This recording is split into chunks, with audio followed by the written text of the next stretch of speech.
Vamos lá, nação, para a coletiva do técnico Felipe Luiz, campeão da Taça Guanabara. O que você quer? Hoje a gente viu uma atuação de gala. Se pudesse falar sobre o time, o quanto você sente esses jogadores conectados.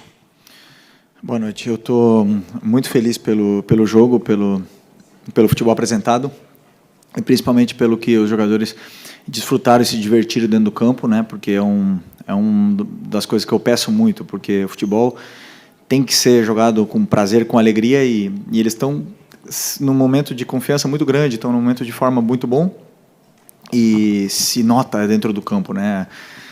Como eles se conectam, como estão essas relações cada vez melhor. Obviamente que temos muitas coisas que ajustar, mas ganhar não é fácil. Ganhar, independente do adversário. Eu não lembro de outro time ter feito tantos gols no Maricá, não lembro de outro time ter tanto volume, tenha tido tantas chances de gol. E até então o Maricá,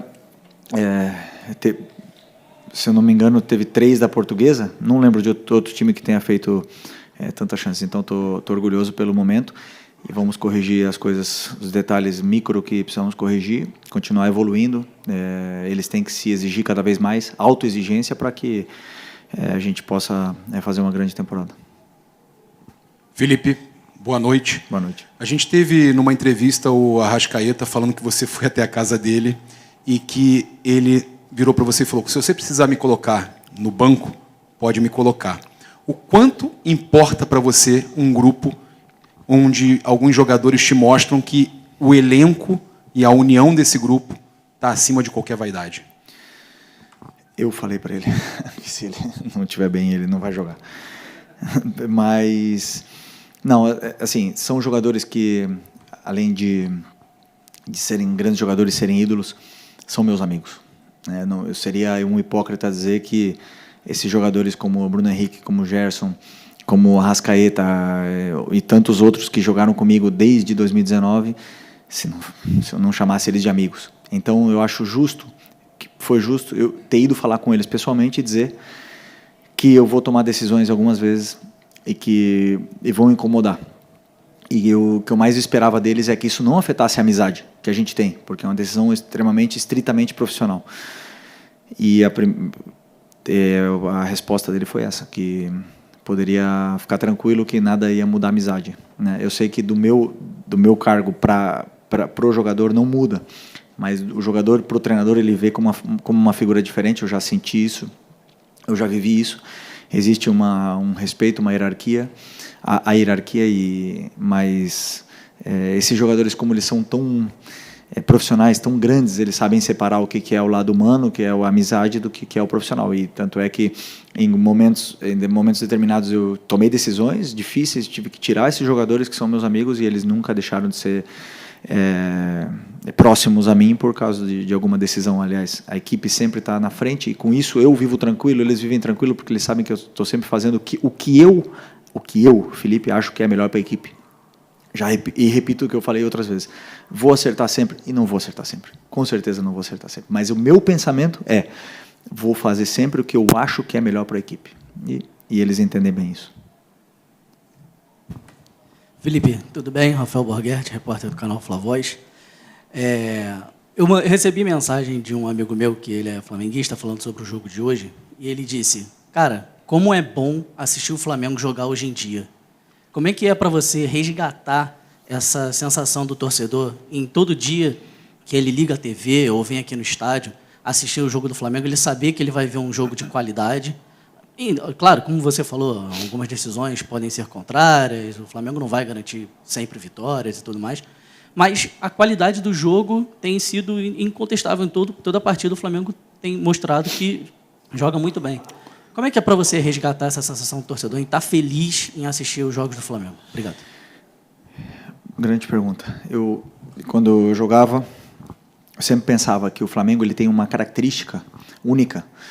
A torcida ela exige um certo tipo de futebol, que seja apresentado um certo tipo de futebol que não vale só vencer. Isso me chamou atenção, porque eu sim joguei muitos anos no Atlético de Madrid, onde só vencer era suficiente. E durante todo esse processo meu no clube como jogador, eu entendi um pouco, né, entendi muito o que o torcedor sente, o que ele quer e por que as vaias. Por que o torcedor ele vaia no Maracanã? Por que ele não se sente identificado com a equipe? Então, a partir desse momento, quando eu já decidi durante muitos anos, né, que eu seria treinador, então eu pensei, junto com o meu auxiliar, em criar um modelo de jogo, um documento onde a gente pudesse fazer um modelo onde o torcedor se sentisse representado pelo que ele estivesse vendo no campo. E não é a forma que o Flamengo vai ganhar, se não escolher a forma que a gente vai perder. Se é para perder, prefiro perder dessa maneira, correndo riscos, pressionando alto, jogando com bola, fazendo um jogo de imposição e outros mil detalhes que não estão aqui. Então, esse foi o meu pensamento, né? E a chegada do Boto é interessante porque ele falou isso na outra entrevista, que ele quer criar um modelo de jogo para o clube, e aonde o nosso modelo de jogo e o dele, a gente está em constante adaptação e atualização para que sempre o torcedor se sinta representado com o que está vendo no campo. Como você bem falou na pergunta, não sempre vai se ver o que o torcedor quer, não sempre vão ser só alegrias, mas que a intenção seja sempre jogar o futebol que deu alegrias para esses torcedores em algum momento, com o Zico, com o Leandro, com o Júnior, com o Nunes, com todos esses grandes craques, né, jogando esse tipo de futebol. Depois o Jorge Jesus resgatou isso e tentamos reproduzir o que o torcedor gosta de ver no campo. Okay. Tudo bem, Felipe? Parabéns por mais uma taça. Gilberto Júnior, canal Rafa Melo. Você já disse algumas vezes que, na sua crença, são os jogadores que se colocam no time titular. E aí você tem o Luiz Araújo, que entra pela direita e vai bem, pela esquerda vai bem, centralizado corresponde. Para você, o Luiz Araújo está nesse sentido? Ele está pedindo passagem, está se colocando no time titular? Sem dúvida. O Luiz Araújo é um dos jogadores aqui super importantes na equipe, e eu sabia hoje que, deixando ele fora do time titular, eu vou para casa com uma sensação de estar sendo injusto, né? E isso é bom para o treinador, porque ele está criando isso em mim. Ele não está sendo injusto, eu não estou me sentindo injusto porque ele é gente boa, ou porque ele me trata bem, porque ele me dá bom dia e me olha no olho, não. Ele tá me deixando com a sensação de que eu estou sendo injusto porque ele está mostrando e falando no campo.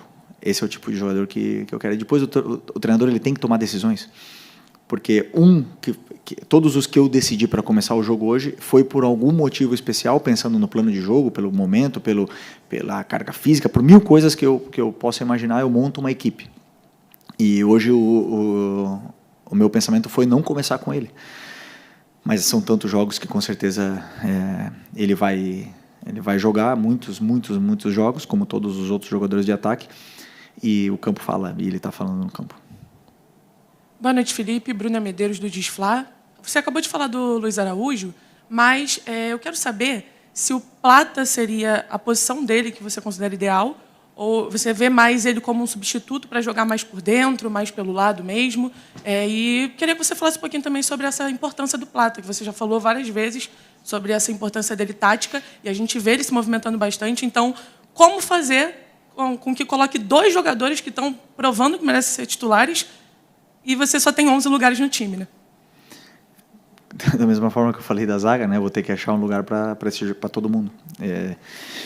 Mas o bom disso é que nós temos, pro segundo tempo também, jogadores importantes entrando e depois melhorando ainda mais a equipe, né? E tendo esse tipo de jogador como Luiz Araújo, como Plata, ou como Bruno Henrique, como Juninho, todo esse tipo de jogador que um dia vão ter que entrar no segundo tempo, vão melhorar a equipe. O Plata é um jogador que foi, como eu disse nas outras entrevistas, foi pouco a pouco, trabalhando, sem falar, trabalhando, e cada vez que ele entrava, melhorava a equipe, era a sensação de perigo e detalhes táticos, detalhes que eu peço, e ele absorve todos eles, tanto ofensivos como defensivos, com e principalmente sem bola. São detalhes que fazem o Plata ser um jogador muito importante, fundamental para mim, fundamental. Porque, aliás, hoje ele jogou na melhor posição dele, que é por dentro, né? Para mim, na minha visão. Mas ele pode jogar na meia esquerda, pode jogar aberto na esquerda, pode jogar aberto na direita, jogou de atacante. Então é um jogador super versátil que nos dá muito, ajuda a defender, ataca, pressiona, faz tudo que o treinador pede, Portanto, é um jogador fundamental para mim. Só um segundo. Lembrar vocês que façam apenas uma pergunta, tá? Não 2, 3 minutos. Tá? Por favor. Boa noite, Felipe. Bruno Castanha, canal Rubro News TV. A gente falando bastante desse time, a forma de jogar, mas eu quero falar hoje da bola parada também. O Flamengo do Felipe Luiz é muito forte, vem fazendo gols, né, em vários jogos. Hoje a gente viu até uma jogada ensaiada, que resultou num gol, mas também outras no segundo tempo, que acabaram não resultando em gol, mas que me levaram muito perigo. Quero que você fale também um pouquinho desse trabalho, dessa bola parada do Flamengo, que vem sendo muito forte nos últimos jogos. Obrigado. Bola parada é um recurso e uma fase do jogo tão importante como todas as outras, onde damos muito valor. Eu sempre penso que a bola parada é estado de concentração, é um estado de espírito dentro do campo, você acreditar naquilo, porque eu já passei por jogar com equipes muito altas e sofrer e tomar gols e nunca fazer gol, e jogar com equipes muito baixas e não sofrer e não tomar gol pelo estado de concentração e tal. Então, esses jogadores são muito poderosos, né? Na bola parada, eles acreditam e eles compram a ideia, fazem as jogadas e algumas saem, algumas não. Mas é importante que eles entendam o valor e deem o valor que se merece a bola parada, tanto ofensiva como defensiva, e porque ela desbloqueia jogos, né? Desbloqueia jogos, é importante. Fala, Felipe, tudo bem? Barba aqui do BarbaCast. Bom, você foi um grande ídolo como jogador, você é um grande ídolo como técnico, e a gente vê que há muito trabalho, né, teu e da comissão nesse empilhamento de troféus que você vem, graças a Deus, conseguindo.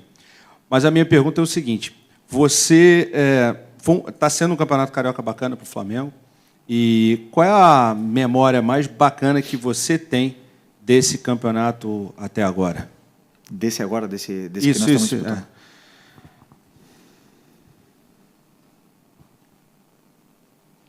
Boa pergunta. Uma coisa que eu estou falando no começo da pergunta é a verdade. Estamos trabalhando muito. Muitas horas. Alguns podem até empatar em horas de trabalho, mas ganhar não sei. Porque a gente é muito apaixonado pelo que faz.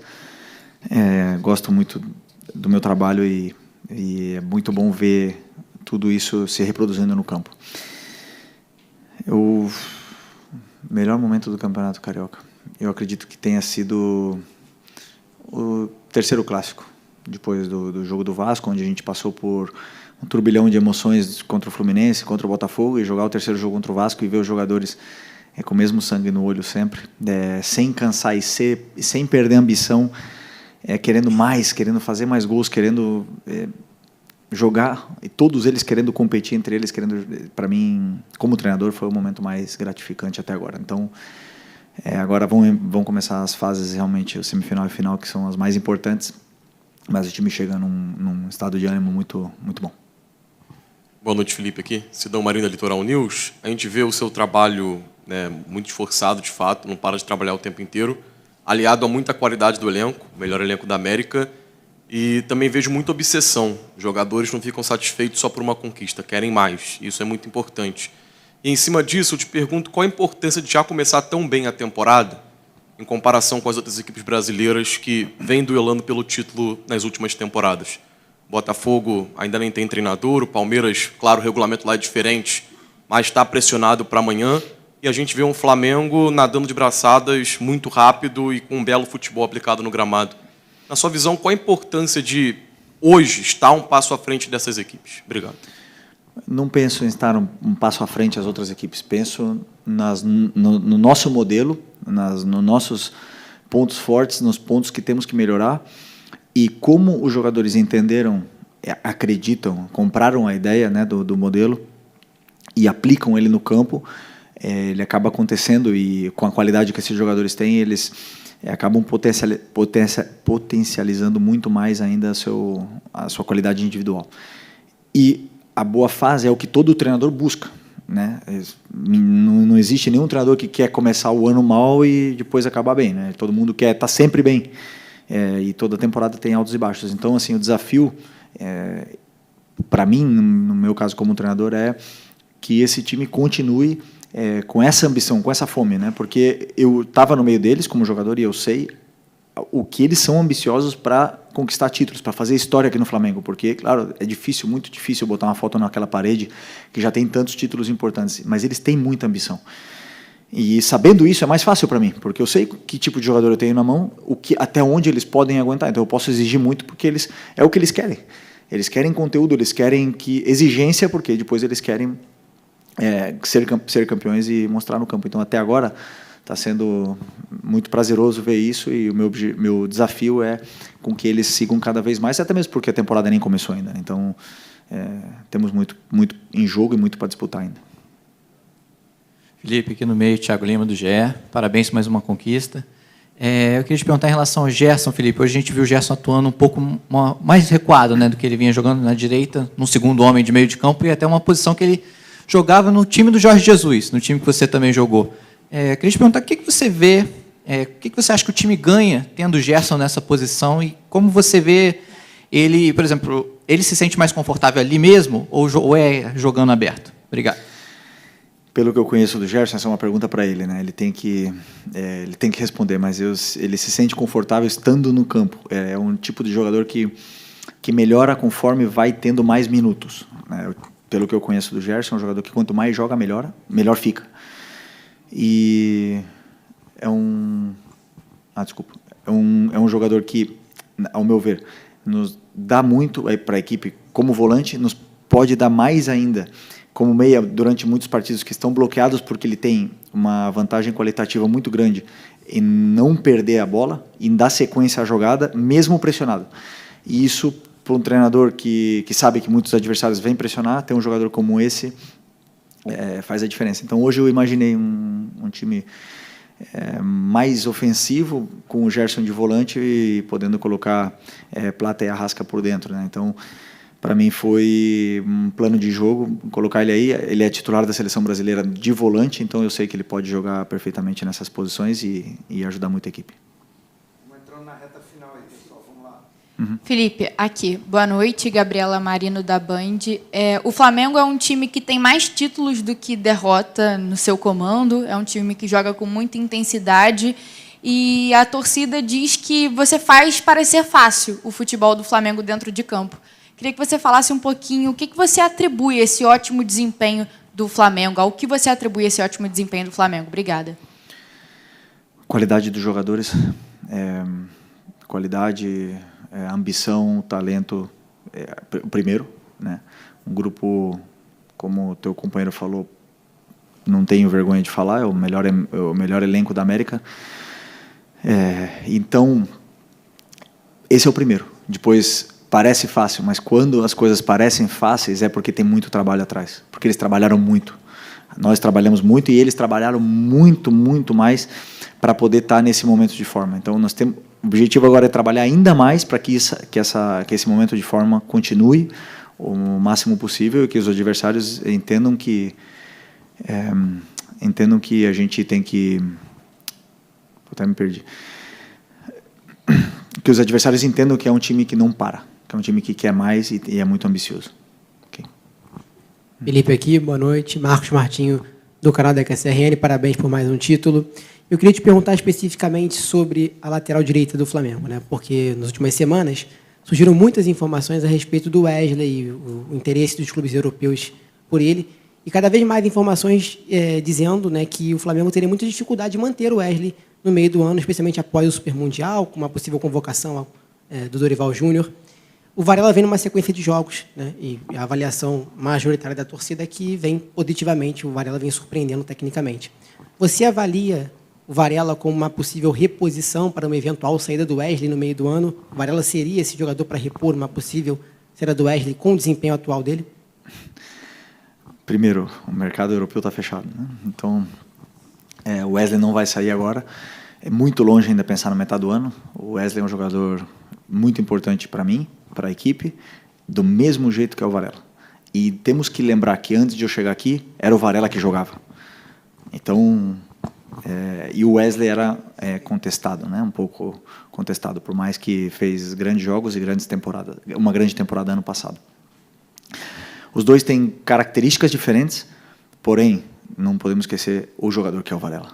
É um jogador que foi para 2 Copas do Mundo, que é titular com a sua seleção do Uruguai, que jogou contra o Vinícius Júnior. E o Vinícius Júnior quase não fez quase nada contra ele. Temos que entender que jogador nós temos na mão. Nós temos que entender.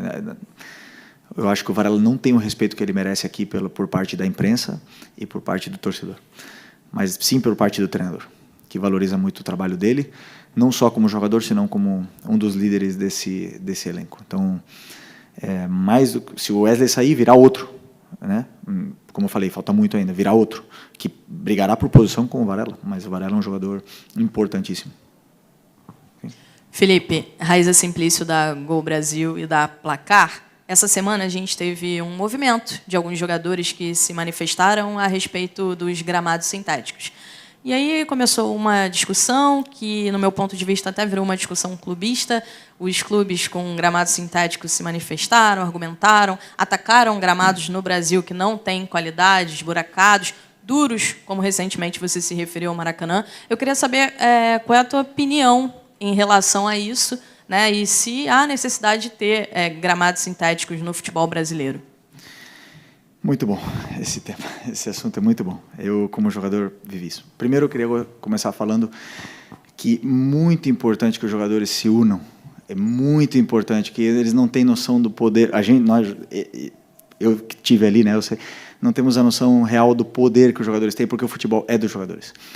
E somando isso, vi a entrevista do treinador do Palmeiras essa semana e falando sobre isso, do Abel, e eu concordo em tudo o que ele falou, em tudo. Foi a primeira pessoa, talvez, que não botou política no meio, foi super sincero, porque realmente, como você fala, se eu jogo no Botafogo, eu tenho que defender o sintético, e se eu jogo no São Paulo, eu tenho que criticar o sintético. Não, cada um tem a sua opinião, e ele foi verdadeiro com o que ele pensa. Eu penso o seguinte, da mesma forma que ele falou, Série A tem que ser regulamentado, tem que ter exigência para ter gramados naturais e bons, mas tem que ter multa se não tiver gramado bom. Tem que ser uma exigência disso. Por quê? Porque aqui, o que eu mais vejo aqui no Brasil é desculpas. Pelo clima, pelo não sei o quê. Na Arábia e no Catar, 50 graus, e tem um gramado, um tapete, é investimento, né? E o que eu vejo também é muita gente que fala, mas poucas pessoas têm coragem realmente de bater de frente e de fazer, né? Então, para fazer tudo isso, tem que ter muita coragem. Para tentar proibir ou tentar... E vamos ver, o Brasil cresce a passos lentos porque falta gente que tome essas decisões, que sejam mais agressivos com essas decisões e sejam mais certeiros, né, com esse assunto do gramado. Vou dar minha opinião, porque o Abel não passou por uma coisa que eu passei, que foi o Sub-17 do Flamengo. Ele tem uma razão muito grande. Para jogar nos campos que o Sub-17 do Flamengo joga, no Campeonato Carioca, na Taça Rio, ou no Sub-20, até no Campeonato Brasileiro, eu te digo, é melhor sintético.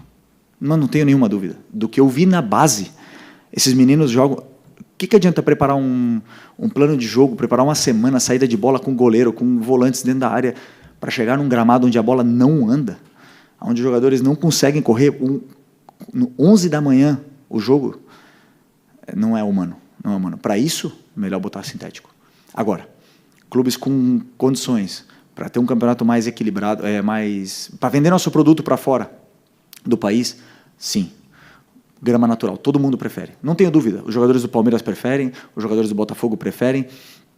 E só vou somar uma coisa também ao que o Abel falou, que ele falou que tem um top, eu acho que tem mais. Tem o Inter, que é top, não tenho problema em falar. O melhor gramado do Corinthians, é o melhor gramado do Brasil. Corinthians, Inter. São Paulo, Morumbi sempre é muito bom. Juventude é muito bom. Coritiba é muito bom. E estou esquecendo de algum por aí. Mas com certeza já peguei a Vila Belmiro muito boa, já peguei ruim também.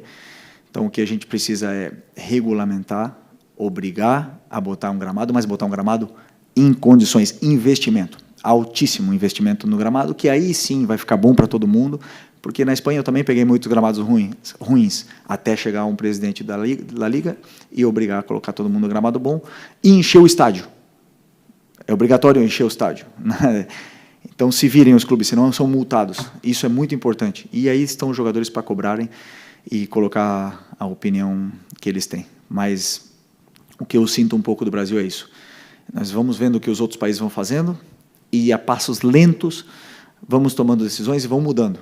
Já mudou muita coisa desde que eu cheguei aqui em 2019, melhoraram muitas coisas no Campeonato Brasileiro, muitas.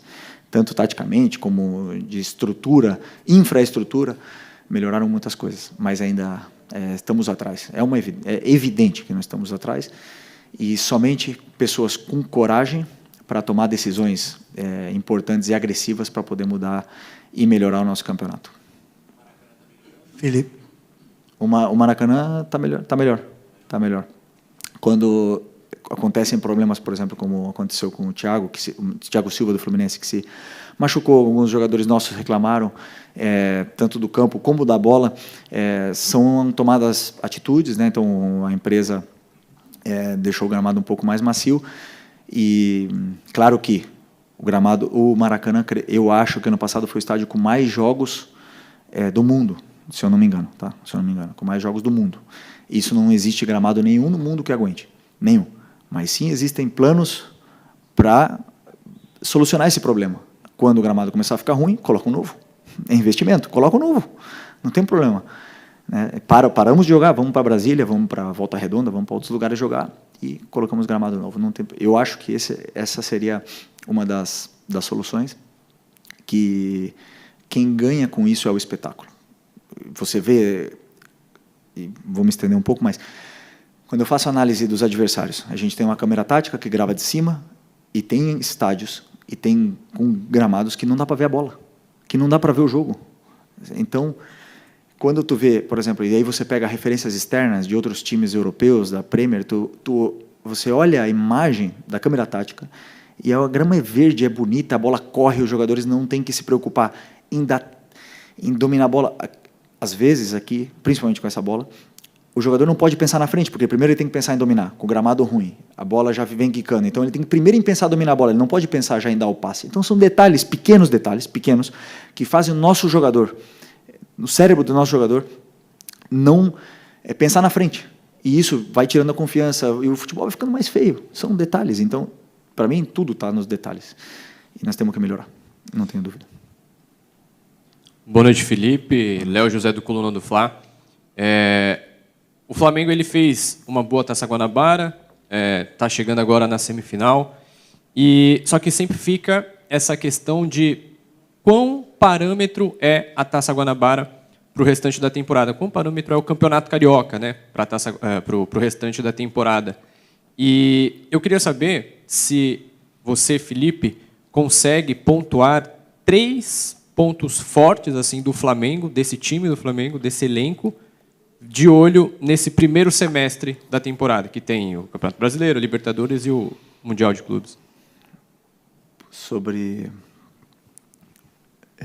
a Taça Guanabara e o Carioca, não é um torneio. Eles não vão dizer como vai ser a temporada. A temporada do Campeonato Brasileiro começa, no nosso caso, contra o Internacional em casa. E a partir desse jogo nós vamos ver como a gente vai começar. São 38 rodadas. O Campeonato Carioca ficou para trás, a Taça Guanabara já ficou para trás. Não vale absolutamente nada no brasileiro. Para o brasileiro não vale nada. Então, sim, vale como uma preparação, para os jogadores entrarem em forma física, como uma pré-temporada. E claro que queremos ganhar o Campeonato Carioca. Agora, o que vai nos deixar de momento para o brasileiro, absolutamente nada. O Campeonato Brasileiro começa contra o Internacional e todos começam do zero, os que estão bem e os que estão mal.